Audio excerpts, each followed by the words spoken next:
Hello, friends, and welcome to Weekly Witness, Texas Impact's weekly podcast designed to help mainstream Texans of faith understand the legislative process and to help you engage with public policy in the great state of Texas.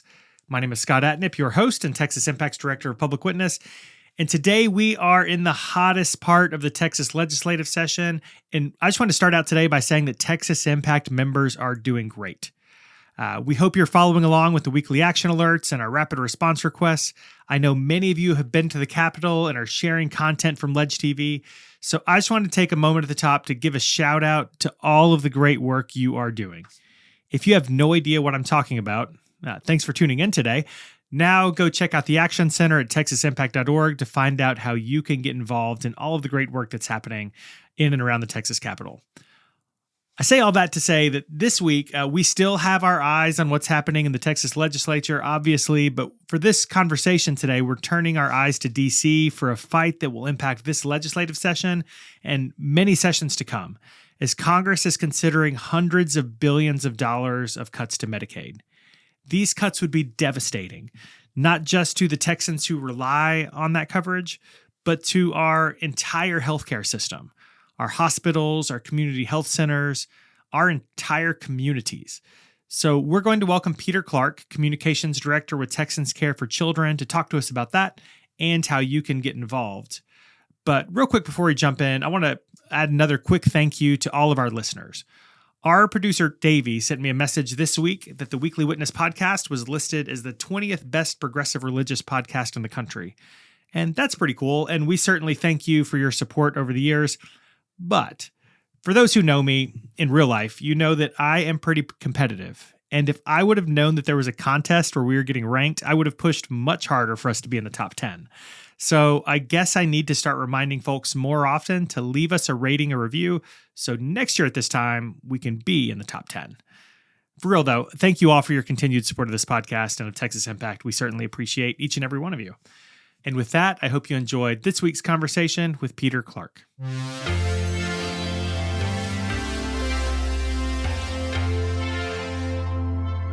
Joining us for this week's conversation is Peter Clark, Communications Director with Texans Care for Children. And Peter gets double bonus points this week because he was also a guest host on our Marching Orders Monday recording this week, Zoom meeting this week. So Peter, thanks for joining us twice this week. You are welcome. I will do anything for double bonus points from Texas Impact. So no, I'm excited to be here. Thanks, Scott. That's the attitude I like. I love that. So you've joined us a couple times this week to talk about Medicaid because there is a lot going on at the federal level in relation to Medicaid. And we usually focus on state public policy issues here on the podcast and with Texas Impact, but Medicaid impacts everything.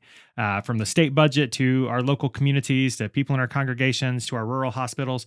So let's start out by first reminding people what Medicaid is, because there's a lot of health programs going on in government. So talk to us about Medicaid. What's Medicaid and what impact does it have in our communities? Yeah, great. So Medicaid, let me start with this. A lot of people understandably mix up Medicaid and Medicare. So Medicare, as a reminder, is focused on our retirees, right? Our older folks in Texas and across the country. Medicaid is focused more specifically on low-income folks. It does include some seniors. In Texas, Medicaid provides health insurance primarily to four groups of people. The biggest is kids, low-income kids. And then the other three groups in Texas are pregnant women and now postpartum women for that first year after childbirth. Number two, people with disabilities. And number three, seniors in long-term care. So it's about 75% of the enrollees in Medicaid in Texas are kids. And then most of the rest are those pregnant women, seniors, and people with disabilities. Now, we've seen in the news that there have been there's been a lot of conversation about potential cuts to Medicaid. I think the number that was floating around a couple weeks ago is $880 billion. Talk to us about where we are in that process and what exactly is being considered. Yeah, the short version for our action-oriented listeners out there who want to know, when they can get involved.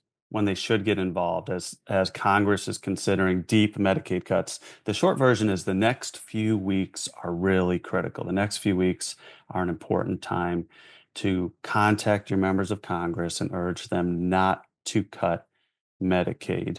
Uh, I, I'll take a moment to dive a little deeper into congressional procedure here. Love it. So, congressional leaders are aiming to make deep cuts to Medicaid in large part so they can pay for tax cuts for wealthy Americans. So they want to cut taxes for wealthy Americans and pay for it in part by taking health care, mostly from lower income folks, right? Uh, and there's been a lot of pushback to that, understandably. The way they are trying to do it is through a process called budget reconciliation. This is something that typically when there's a new president coming in, if his party has control of the House and the Senate, that they often use this budget reconciliation process. This allows them to pass legislation going around the filibuster. You don't have to get 60 votes in the Senate, you just have to get 50. This budget reconciliation process has some extra steps involved. So your listeners might remember a few weeks ago that hearing about the U.S. House passing a budget reconciliation bill that would have a budget resolution that would start the process on $880 billion in Medicaid cuts. They did pass that resolution. That is the very first step of several steps in the process. They barely passed that. It was a party line vote. One Republican from Kentucky flipped and voted with the Democrats. That resolution that passed in the House set a target for spending cuts, for funding cuts. Now, the House and the Senate have to get on the same page and pass the same target, the same budget resolution. They have not been able to do that, in part because they're getting a lot of pushback to the idea of cutting health care to pay for tax cuts for wealthy folks. Once they do settle on that target, then what happens is the committees have to, in the House and the Senate, have to sit down and actually write the legislation with specific cuts to Medicaid. Right now, they haven't said what exactly they would cut. They're just trying to figure out a target number. So they would have to go through that process of writing out actual legislation with specific cuts to Medicaid. They're also talking about making cuts to SNAP, commonly known as food stamps. Once they write out that legislation, of course, they'd have to pass it through the committee, bring it to the full House for a vote, bring it to the full Senate for a vote. If there are differences between the House and Senate, then they would have to reconcile that and vote again.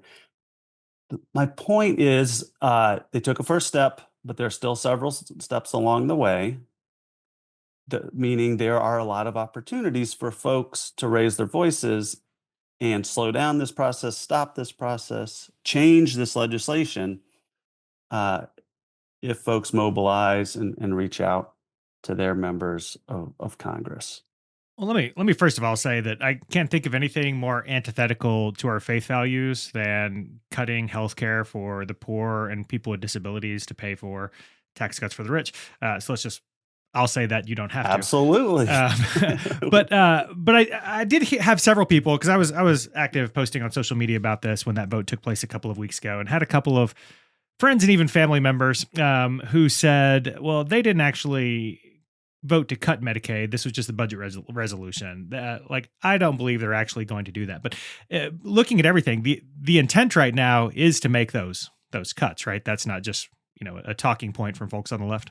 That's right. So it is true that resolution that passed did not specify Medicaid cuts. Like I said, that would start the process where they tell a committee to go write the specific bill. What that resolution did, and again, the House has to get on the same page with the Senate, but let's say, for example, the Senate agrees to that House plan of $880 billion in cuts, and they pass the same resolution. That was $880 billion in cuts that the House Energy and Commerce Committee would have to develop.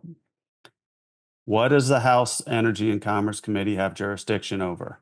SNAP food stamps and Medicaid health insurance. Everyone who's looked at this has said that's where the cuts would have to come from if the committee, if that committee has to come up with such gargantuan cuts, and that it would mostly be in Medicaid. That's where the money is within that committee's jurisdiction. So yes, it is true that that resolution did not specify the cuts. That would come a little later in the process. The congressional leaders have put themselves in a funny spot where they're saying we want to pass this, we want these cuts, uh, but they also understand the more they talk about it, the more pushback there is. Because Scott, Medicaid is popular. Yeah. So they're trying to they want to pass this stuff, but the more specific they have to get about what they're going to cut, the less popular it is. And they have razor thin margins in the House specifically. So that has two implications for this. One, if they lose if a few moderate Republicans or other Republicans in the House vote against this, they can't pass it. The other implication is if some of those Republicans in the House who are in swing districts do vote for these very unpopular Medicaid cuts, they know those members of Congress are going to be in trouble during the next midterm election. So this this process is taking longer for them to sort out as they realize that the politics of it are going to be quite tricky. We can, if you go back to, let's say, December, January, there's a fear that this was going to move a lot faster, but all the pushback against these Medicaid cuts has forced them to slow down, and they're in the middle of conversations trying to figure out a way out of this. Yeah, so you're right. Medicaid is popular. Medicaid is popular because uh, it saves lives, and it is the healthcare social safety net for many people in our communities and our congregations, people that we know and love. Talk to us about what kind of impact these cuts would have on people here in Texas, on our communities, and even on our hospitals. Yeah. So the folks in Texas who would uh, feel the brunt of this directly are those four populations I mentioned at the beginning: kids, pregnant, postpartum women, people with disabilities, and seniors. Those are the folks who make up almost the entire population of Texans enrolled in Medicaid, Texans who get their health insurance through Medicaid. However, like you say, Medicaid is kind of the backbone of the healthcare system in Texas. So much of the funding that keeps our hospitals operating, that keeps our doctors' offices operating, our clinics, a lot of that money flows through Medicaid. So it's not just the kids and the pregnant women who who would be hurt by deep Medicaid cuts. It's all of us, because if rural hospitals, many of which are already kind of uh, on the brink, right? If they start losing Medicaid dollars, more of them are going to close up, or close up certain services. Clinics and doctors' offices are going to have a harder time operating, and that's going to affect all of us in terms of our healthcare. It's going to affect our economy. It's going to affect employment all across the state.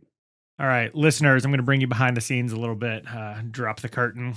Peter asked us before he came on if it'd be appropriate to talk to us about what kind of advocacy we could take part in, and I said one of my last questions every week is what's our homework. So, Peter, I'm teeing you up. What do you hope folks will do? What's the homework assignment you hope our listeners will do to try to save Medicaid? Well, as I say, the next few weeks are the perfect time for Texans and folks across the country to reach out to their members of Congress. The message here is simple. The message to members of Congress is simple. They don't need a deep analysis. They need to know you're paying attention.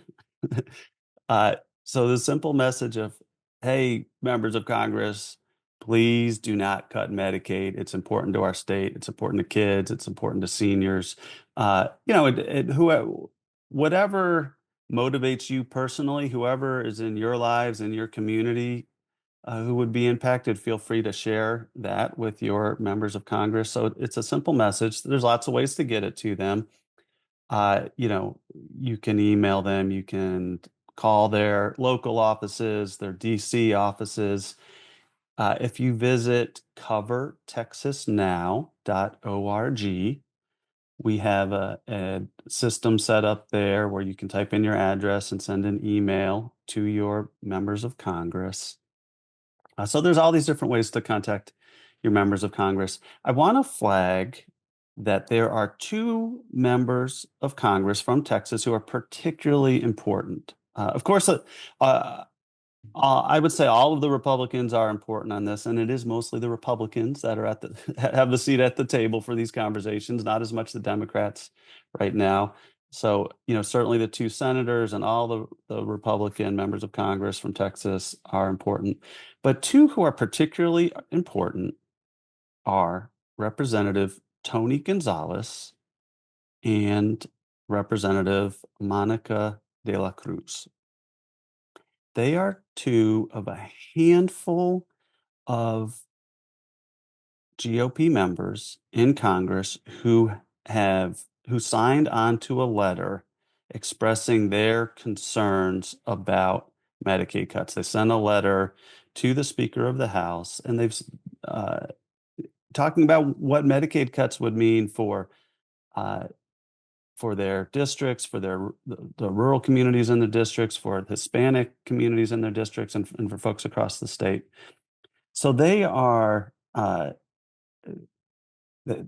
expressed concerns about Medicaid cuts. They did vote for that resolution to move the process forward, but they are kind of on that short list of Republican members who could end up voting no, and who can really make clear to the congressional leadership right now that as they finalize a plan that they need to get rid of the Medicaid cuts or at least scale them back considerably.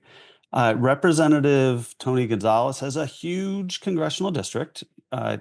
It takes in the west side of San Antonio and communities like Helotes, Del Rio, Alpine, Fort Stockton, Uvalde, and others. And Monica de la Cruz, her district, District 15, starts up around Seguin and then goes south towards the border and includes Floresville, Edinburgh, McAllen, La Jolla, and other communities. So if you happen to be in one of those congressional districts, or you have friends and family in those congressional districts, I would encourage you to reach out to those members of Congress. And Scott, those constituents have the easiest message to deliver because they can start off with a thank you. That's always a little easier, right, than calling up or walking in the door with your requests. I would encourage constituents of those two members of Congress to first thank them for speaking out publicly to raise concerns about cutting Medicaid. And then second, to encourage those members of Congress to stick to their convictions, to vote no for Medicaid, and to continue to communicate to congressional leaders that the budget plan should not include these Medicaid cuts. I love that message, and I'm going to take it a step further. My hope is that everybody who's listening today will make those telephone calls in the next week or two. But I would also encourage, and I know Peter said to encourage you to think about friends and family who live in those two key districts and encourage them to make telephone calls. The step I'm going to ask you all to take further is for those of you who are in connectional faith communities, think about what faith leaders you know that are serving congregations in those two districts, and specifically reach out to them to ask them to, number one, organize some telephone calls, and number two, to try to schedule a Zoom meeting with the Capitol office. And if you need help with any of that, you can certainly contact the Texas Impact office and we can help you with that. But my hope is that they'll be hearing from faith leaders in those districts to number one, again, thank them, and to number two, talk about the impact those cuts would have in those two districts, because it would be significant. So let's see if we can get some faith leaders engaged in this. Your help would certainly be appreciated. We're just going to throw that out into the universe and expect that a couple of y'all will take us up on that. So Peter, I'm going to give you a chance to close out here. Any closing thoughts, anything to add, or any shameless plugs you want to leave us with today? Well, I'm going to shamelessly plug Be Morehead's Substack column. I just got turned on to all the great work Texas Impact is doing on Substack. I'm still trying to understand exactly what Substack is. I You and me both. You and me both, and I hear you. it looks like, that staff for Texas Impact is able to write columns there. It's also integrated into your newsletter.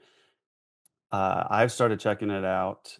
It's a great resource, and I know B Morehead, the director of Texas Impact, wrote a great column just a week or two ago about these Medicaid cuts. It includes a lot of what we covered today. So if listeners are furiously trying to take notes or keep up with everything we covered, it's all in the Medicaid column that B wrote in your Substack platform.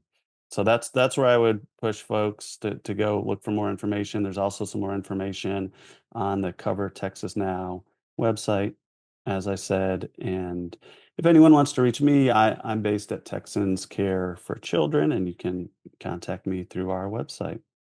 As Scott said, at the beginning, this conversation is focused on federal work. Our organization does a lot of work at the legislature here in Texas, at the Texas Capitol. But these days, it's we're doing the Texas two-step, trying to focus on the session here in Austin, but also get involved in some of these really important decisions that are being made in Washington, D.C. right now. It is a busy time both in Austin and DC, and so I'm especially grateful for you taking the time today to be with us and for the work you're doing every day on behalf of Texas, both here and in DC, to make sure that our kids are taken care of. Peter, thank you so much for all you do. We'll look forward to talking again soon. Thank you, Scott. Appreciate it.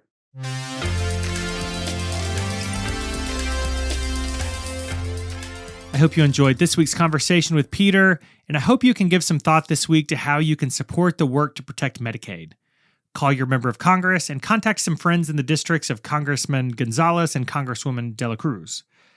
As a reminder, Texas Impact is posting a weekly action alert on the Action Center page on the Texas Impact website every Monday by noon to be your weekly resource for effective advocacy in the Texas legislature. If you sign up for the Rapid Response Team, you'll get that email directly to you and get an invite to a weekly Zoom with me and B. There are going to be a ton of updates coming in rapid fire succession in the coming weeks, so I hope you sign up for all the things. Sign up for one of the issue teams on the Action Center page at texasimpact.org and let that be your guide to get involved. If you have questions about anything from today's episode or want to talk about how you can get involved, please reach out at scott@texasimpact.org. While you're on the website, I hope you'll take a moment to sign up to be a member of Texas Impact. Your membership supports this podcast and all of the work to engage Texans of faith to advocate for a more just and equitable Texas. And before we go, I'm going to say this again this week. I've done it the last couple of weeks because I don't think we're going to do a podcast on this in the near future. Friends, get your vaccinations. It is 2025 and we have a measles outbreak. We should be doing better than this. Get your shots. So with that, I think it's time to close out this episode. So remember, the world needs Texans of faith active and engaged. So let's get to work.